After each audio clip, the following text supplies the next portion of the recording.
हरे कृष्णा। स्कंद 1 अध्याय 18 श्लोक नंबर 16 से 20।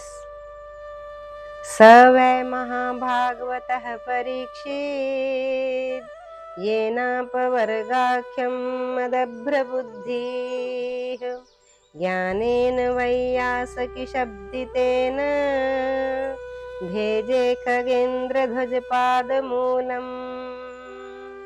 हे सूत गोस्वामी, कृपा करके भगवान की उन्हीं कथाओं का वर्णन करें जिनसे महाराज परीक्षित, जिनकी बुद्धि मोक्ष पर केंद्रित थी, उन भगवान के चरण कमलों को प्राप्त कर सके, जो पक्षी राज गरुड़ के आश्रय हैं।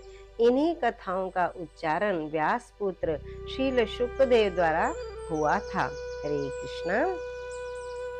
तन्नः परं पुण्यं समृतार्थम् आख्यानमत्यद्भुतयोगनिष्ठम् आख्याह्यनन्ताचरितोपपन्नं पारीक्षितं भागवताभिरामम्। अतः कृपा करके हमें अनंत की कथाएं सुनाएं, क्योंकि वे पवित्र करने वाली तथा सर्वश्रेष्ठ हैं। इन्हें ही महाराज परीक्षित को सुनाया गया था और वे भक्ति योग से परिपूर्ण होने के कारण शुद्ध भक्तों को अत्यंत प्रिय हैं। सूत उवाच अहो वयं जन्मभृतो अद्यहासं वृद्धानुवृत्त्यापि विलोम जाताः दौष्कुल्यमाधिं विधुनोति शीघ्रम् महत्तमानाम अभिधान योगः। श्री सूत गोस्वामी ने कहा, हे ईश्वर, यद्यपि हम मिश्र संकर जाति में उत्पन्न हैं, फिर भी हमें ज्ञान में उन्नत उन महापुरुषों की सेवा करने तथा उनका अनुगमन करने से ही जन्म अधिकार प्राप्त हो गया। ऐसे महापुरुषों से बातचीत करने से ही मनुष्य निम्न कुल में जन्म होने के कारण उत्पन्न अवगुणों से तुरंत ही निर्मल हो जाता है। हरे कृष्णा। कुतः पुनर्गुणतो नाम तस्य महत्तमैकान्तपरायणस्य यो अनन्तशक्तिर्भगवान् अनन्तो महद्गुणत्वादयमनन्तमाहुः।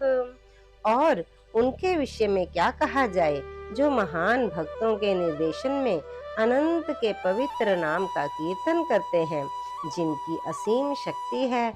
भगवान जो शक्ति में असीम तथा गुणों में दिव्य हैं, वे अनंत कहलाते हैं। हरे कृष्णा। एतावतालं ननु सूचितेन गुणैरसाम्यानतिशायनस्य हित्वेतरान् प्रार्थयतो विभूतिर् यस्यांघ्रिरेणुं जुषते अनीभीप्सो। अब यह निश्चित हो गया कि वे भगवान अनंत हैं और उनके तुल्य भी कोई नहीं है। फलस्वरूप उनके विषय में कोई भी पर्याप्त रूप से कह नहीं सकता। बड़े बड़े देवता भी स्तुतियों के द्वारा जिस लक्ष्मी देवी की कृपा प्राप्त नहीं कर पाते, वही देवी भगवान की सेवा करती हैं। यद्यपि भगवान ऐसी सेवा के लिए अनिच्छुक रहते हैं। हरे कृष्ण कृष्ण कृष्ण हरे हरे, हरे राम राम राम हरे हरे।